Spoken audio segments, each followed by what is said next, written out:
So we've been talking about the fight to raise the minimum wage, United States. The fight to raise it, and and it's been like kind of discussion. How like why is it so difficult to do that? Probably because bosses rather have people work for free or not at all. Not get paid at all. Which is like continuity in how the United States was pretty much built, just like a bunch of people doing stuff for free.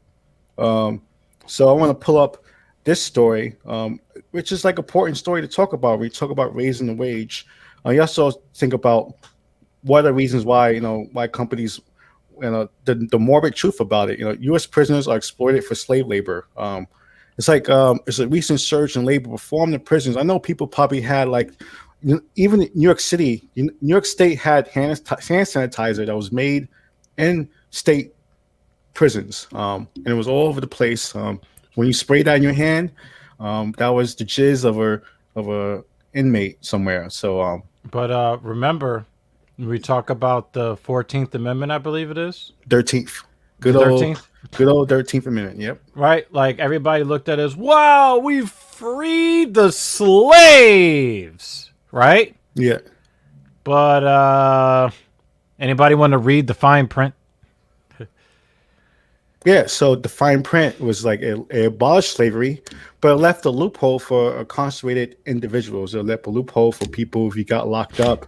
And apparently, somehow, over the past few decades, you can get locked up for having a joint, you get locked up Mm-hmm. for peeing, you get locked up for standing in the wrong neighborhood, the wrong time. So people were getting locked up for a lot of different reasons besides like murdering and raping people. So the prison population kind of exploded over the past few years. So that means that there's a lot of people being coerced to work for free or work for barely any less than $1 in some states. Um, so this has been happening. But Like the most yeah, egregious of those situations are in California when they had the wildfires and they had inmates going in there facing wildfires for like next to nothing. and you have to realize like this is not a new issue. This is actually an issue that people actually try to like put down in the 1920s and 30s. And mind you, what was going on in the 1920s and 30s was like unions doing all kinds of crazy strikes at the time. The New Deal kinds of stuff like that. So laws were actually being passed to stop from like prohibiting like prison labor being products being made by prison labor was being banned. You can't sell that across states. They were passing on different things to hurt the pockets of people, to second guess them using prison labor, and that happened in the 1930s. But then, well, I guess the civil rights movement happened. That happened, and next thing you know, a lot of black people were in jail somehow. So next thing you know, those laws were being undone. Um, so, uh, and that's why we have the situation now. When you have, I got to give you the list of these companies. This is like, um, so 4,100 corporations. yeah, so pretty much you have uh, Amazon, Microsoft. You have all these industrial companies. AT&T like tries to say they don't use prison labor for their call centers, but they probably do. So these are all companies that you already use prison labor, reported as low as 16 cents a day, which is like less than a fucking Dogecoin. So this is how much they pay people in prison, pretty much in some places. Alabama, there's some states that have no requirements to pay prison labor at all. So as you see, happenstance was undone in 1979 after years of like trying to prevent companies from using prison labor. They undone it, and next thing you know, the rest is history. Now we have a situation here. We compare ourselves to China, which has like a whole minority population. They're in prison and concentration camps in labor. That's a sad. That's a I can't low. believe That's a that we bad live in a bottom. world where Yeah, that's allowed to happen. yeah. So It's like, um, has anybody read a history book? I mean, I thought we all collectively agreed. I mean, China wasn't really in that conflict. When you think about it, it's kind of odd how you had a massive world war that China was not involved in at all. China actually had horrible atrocities committed on it by Japan, which invaded it. They raped Hmm. mass. It's like horror. It's like horror stories from them. The rape of Nanking. Hmm. So like China was pretty much overrun by Japan in World War II. It's so crazy, especially when So you look at the population of China and you look at the geography of China as well. You know, you had stuff going on in the Pacific Ocean. You had stuff going on the Atlantic, yeah, on the Atlantic side of Europe. Very, very strange. Very, very strange. That again, you would think that we wouldn't have this problem because history. But then a lot of people, I don't know, maybe the militaries are like, well, that's not a hill that they want to die I on. mean, people can't even remember last year when it comes to the pandemic. You know, over some people forget what happened last year and just want to pretend like there wasn't a nightmare.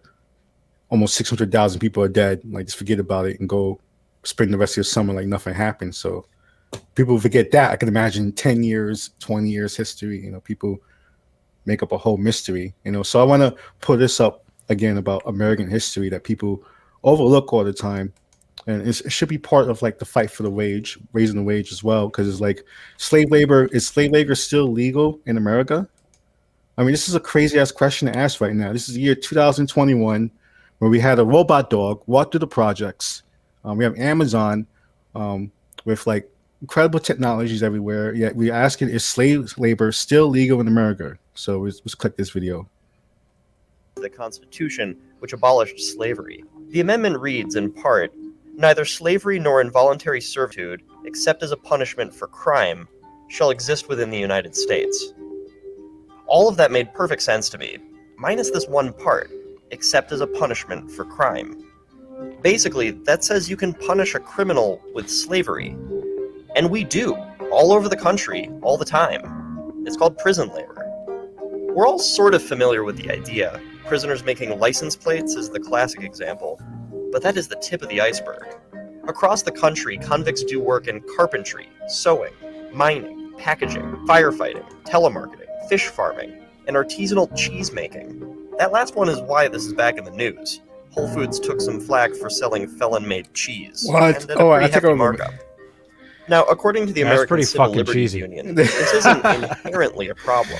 They Most get prisoners want they to get the work, cut from the and cheese. jobs for prisoners can be a very positive thing. That's David Fauti from the ACLU's National Prison Project. But given the vast power inequality between prisoners and their employers, there's also a real potential for exploitation and abuse. That potential don't is say. grounded in the fact that this really is slave labor. Inmates can be forced to work as long as they're deemed fit, and can be punished if they don't, including, in some cases, with solitary confinement. And then there's the question of money. We Mental don't have torture. to pay prisoners a dime for their work. Some states do require that prisoners are paid, but courts have consistently ruled that any pay is, quote, by the grace of the state. Grace of the state. In other words, just to be nice. In the Oh, yeah. 21st More century, broadly, we that have that prisoners are language in highly legal vulnerable. documents. Prisoners can't unionize. If they're injured or killed on the job, in most states they're not protected by workers' compensation. So all of this creates a situation where the usual checks on employer exploitation and abuse simply don't operate.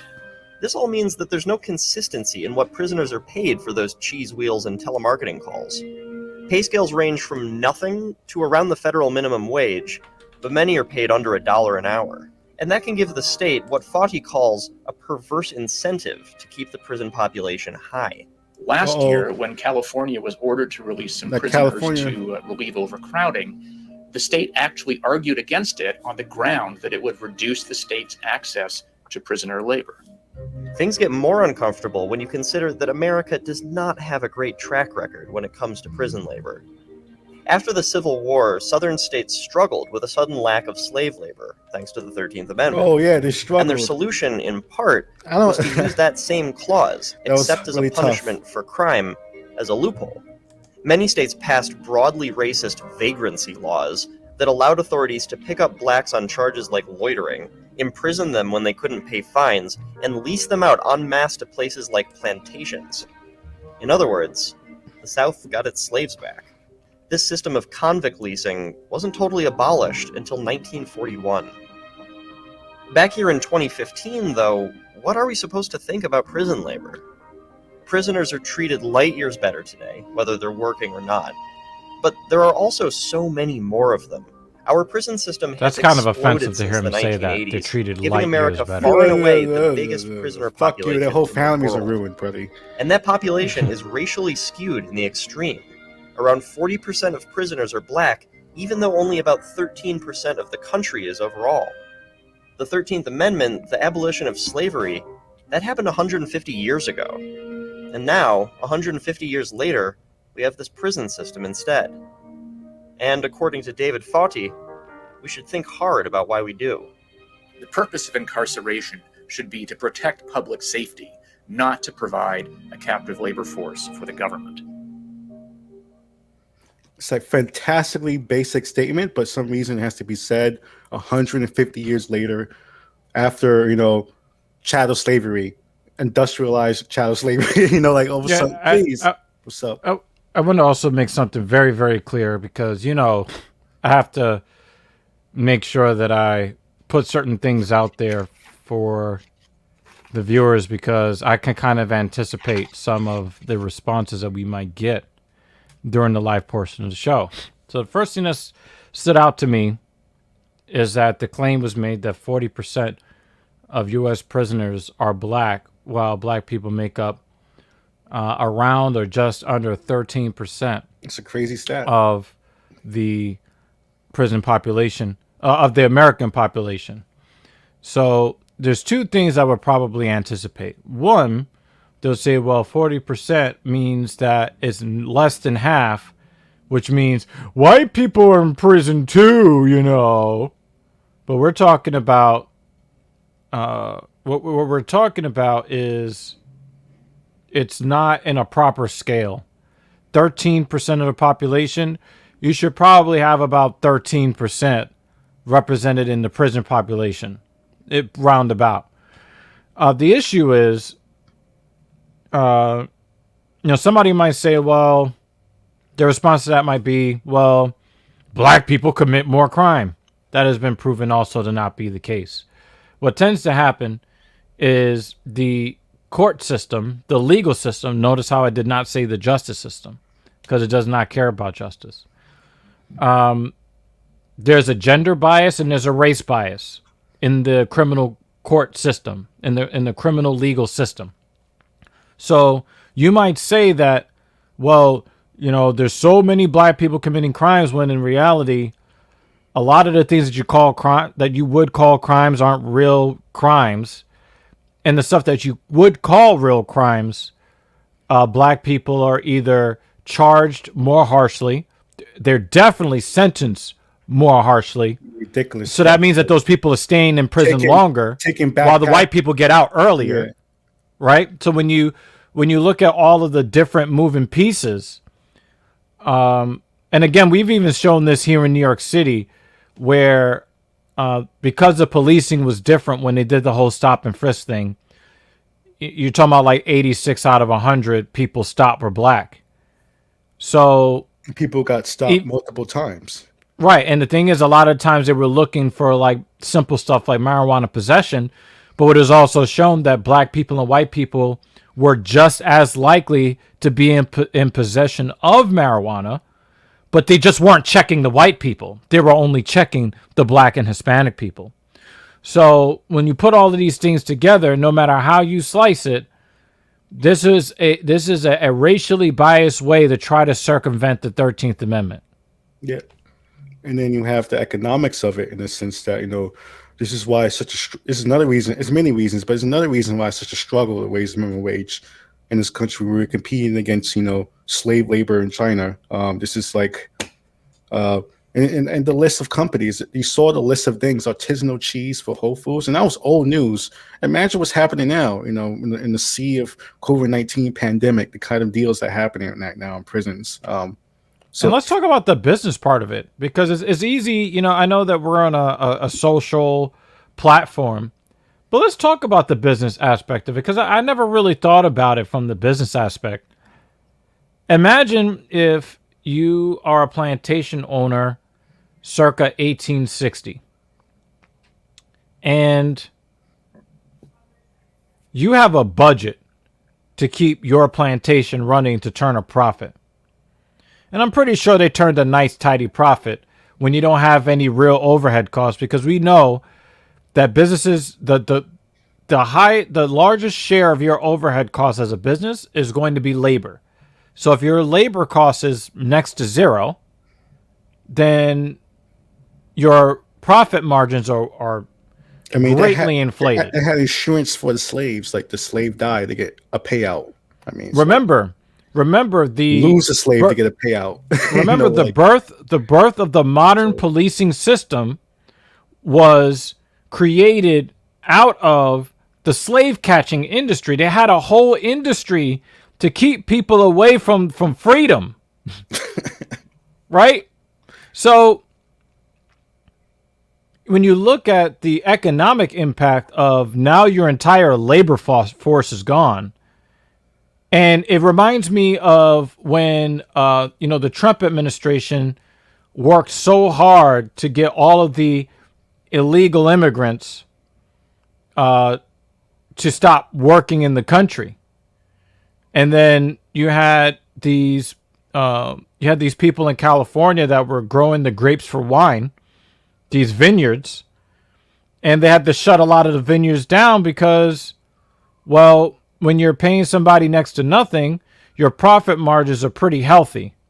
But then if you are forced to pay people for the work that they do, then you have to rethink your entire business model. You might not be able to survive. So when they tried to offer very similar wages to citizens looked at that and said, go fuck yourself. Like that Wendy sign we talked about. People don't want to work. No, people don't want to be exploited. A lot of those signs are popping up a lot of places around the country. I mean, seeing a lot of them. Like really not coming back to work. People like that. Yeah, it's happening a lot. It's like seem to be a little wildcat thing happening right now with that. People not coming back to their jobs. I guess people got that disrespected in the beginning of the pandemic, and why want to come back. And I think it's more than money a lot of times, probably money and like kind of pride. A lot of different things are woven into it, especially when you're doing a life-threatening pandemic, Well, the pride thing was called into question. Yeah. The actual pride thing was called into question when you see the fight for 15 and you see people who are on your economic level fighting to keep your life, your level of lifestyle, trying to keep your livelihood down, trying to hold you down. Prison labor then why would you want to take why would you want to take a job that people look down on? Because again, we're still communal. We're a communal species.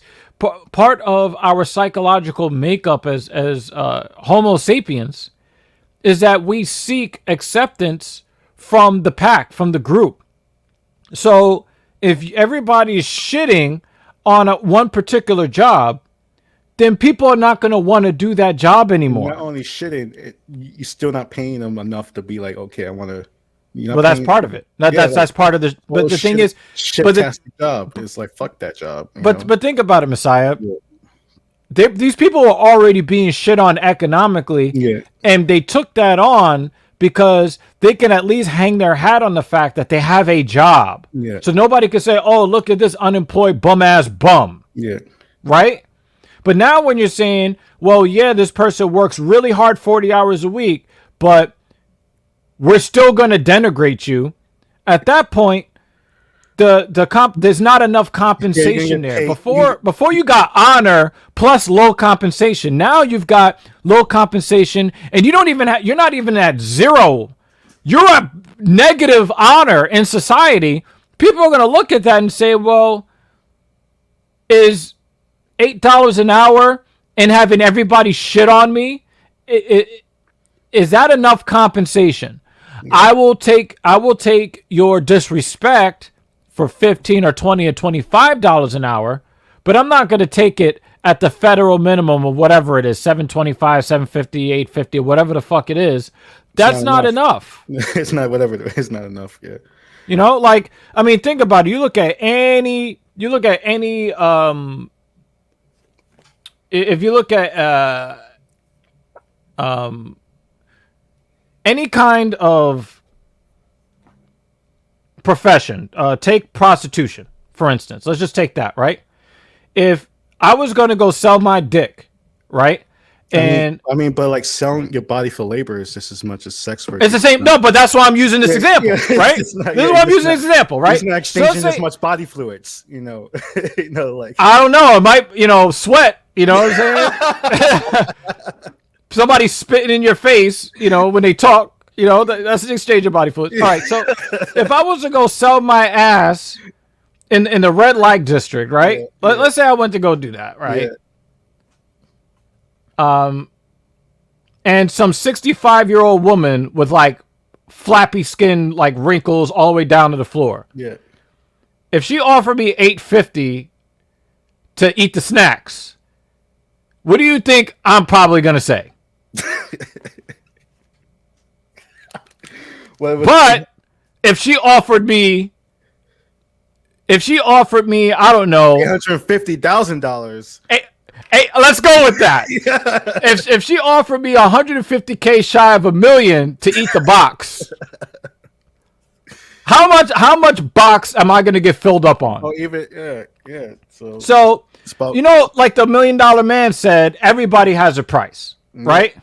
The thing is that the current minimum wage is not meeting the price for the modern American, because you're not just asking them to get paid less than what they are worth to the company. You're also asking them to pay with their dignity. And then as I'm saying this shit, I'm thinking, how is that any different than what the prisoners are going through? The only thing we don't have are the bars. Yeah, the prisons are being forced. Either they do that or be in solitary confinement. We're being forced. Either we work or be homeless. We're being forced in the same way that the prisoners are doing. Even extreme. It's just slightly less claustrophobic. When the prisoners get out, that experience doesn't even matter. It doesn't even matter when they get out. They're looked at as like criminal records. No matter what they do in prison, they can be like the cosmopolitan artisanal cheese firefighter, and it still doesn't matter. The stories about that, the stories of people fighting the crazy wildfires in California with the skill set, with unimaginable skill set, and still don't qualify to be firefighters. So that's another thing about the prison labor. This motherfucker said artisanal cheese firefighters. Oh man, I couldn't even concentrate after that, son. So that's Black Power magic. That's a dash and bash right there. That's a crazy dash and bash. So but no. Before you were about to say something super important about how these firefighters put their lives on the line, and they were not eligible for what? To be firefighters. So they have all the skills of firefighters, right? You don't want them to go back to prison. You don't want them to go back to a life of crime. But you also don't want to give them a job that they're qualified to do? Really? And we want to talk about recidivism, right? Yeah. We want to talk about, it's supposed to be a penitentiary. It's supposed to be, the State Department of Corrections. But when these people make the corrections, how do you treat them? Yeah. Throw them even more into the bus of society, even more desperate, even more for their families, for themselves. People don't think about that. People see the 2.2 million population, but it's also millions of people around those millions of people. So that's Dash and Bash. Check us out on YouTube. Check us out on Twitch, on the act.tv platform. Over 50,000 subscribers on YouTube. Check us out over there. Yeah. You can find me, Dr. Evil. You can find me on Twitch, Twitter, and Discord, YouTube as well. That's pretty much it, right? That's a ugly politics as usual dash and bash. Yeah, it's like I say, I'm from the South.